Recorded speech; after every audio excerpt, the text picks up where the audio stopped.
Hi guys, it's Miss Lorenz and I'm going to talk about lesson 9, looking at the formula for the area of a triangle, and we're going to kind of practice that.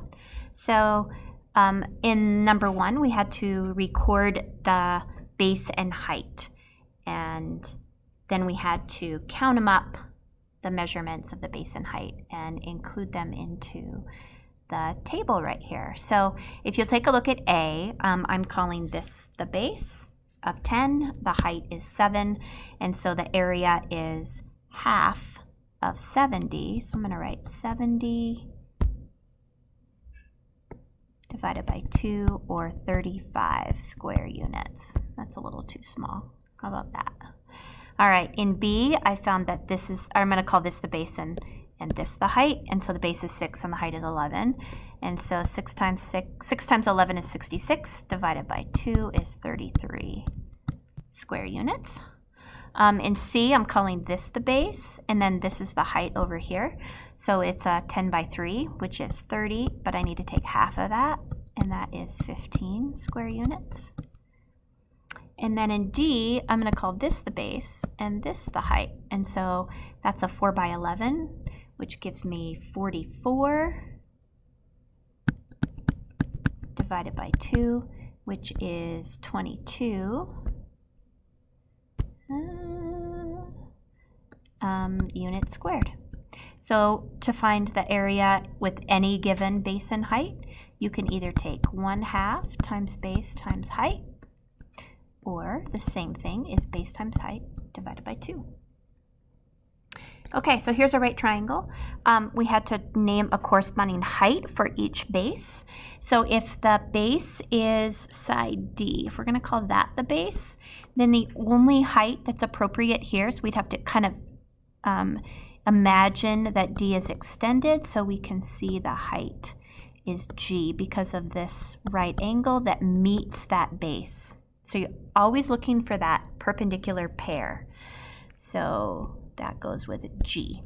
Side E, if side E was the base, because remember with triangles you can choose any base. You just have to find a height that corresponds to that base that meets it at a 90-degree angle. So if E is the base, then F would be the height. And then if F is the base, then E would be the height. All right. For each of these triangles, we had to circle a base measurement that we can use to find the area, and then we had to find the area of any 3. I found the area of all of them, so you can kind of check your work on the 3 that you chose. And so we're always going to use that 1/2 base times height, half of the base and the height, half base times height divided by 2, or half of the base and the height. And so in the first one, our base and height pair is 5 and 6, which is 30, and half of that is 15. So let's, no, not that way. Let's circle that. In B, the base and height are 4 and 4, so we're going to take half of 16, and we got 8. In C, the tricky part is making sure that you identify the correct base height pair. And so the base is 7 and the height is 3, and so we're taking half of 21, which of course is 10 1/2. Same thing in D, we have to identify the correct base height pair. So the base is 8, and then 3 1/2 groups of 8 would be 28, and half of 28 is 14.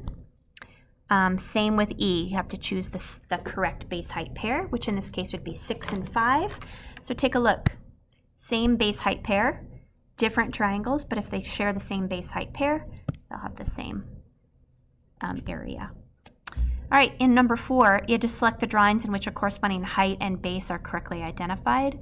I know it feels like we're practicing this a lot, but that's because it's a really big deal, and it's an area where a lot of times students will just misunderstand that relationship between the base and the height. So we're really looking for those 90-degree angles that occur where the base and the height intersect. And so A works because you can see there's a 90-degree angle right here. B works, there's the 90-degree angle. D works, there it is, and F works right there. C doesn't work because if B is the base, then you need your height to make a 90-degree angle from the base at some location, and this one got like turned or something. And then E doesn't work either for the same kind of reason. Like if this is the base, even if we extend it, we got to look for a height that extends at a 90-degree angle. So C and D, or C and E, do not work. Last one, you had to find the area of the shaded triangle. I did this 2 different ways. Maybe if you did it one way, you can do the second way that I did it additionally on your paper, if you would please. So one way that I did it was just do 1/2 base times height. So I'm calling 6 the base, and then I know that the height right here is going to be another 6, and half of 6 times 6, 6 times 6 is 36, and half of 36 is 18 square units. To check my work, I decided to do the entire squares area, which would be 6 times 6, 36, and then I subtracted this triangle, which is half of a 2 by 6, and half of a 2 by 6 is 6. So I took 36 minus 6, and I was at 30. And then I subtracted this triangle, which is half of a 6 by 4. 6 by 4 is 24, so half of that is 12. So from 30, I then subtracted 12 more, and I ended up with 18. Of course, 2 different strategies ending up in the same place. All right. Hopefully that makes good sense to you guys. Thanks for listening.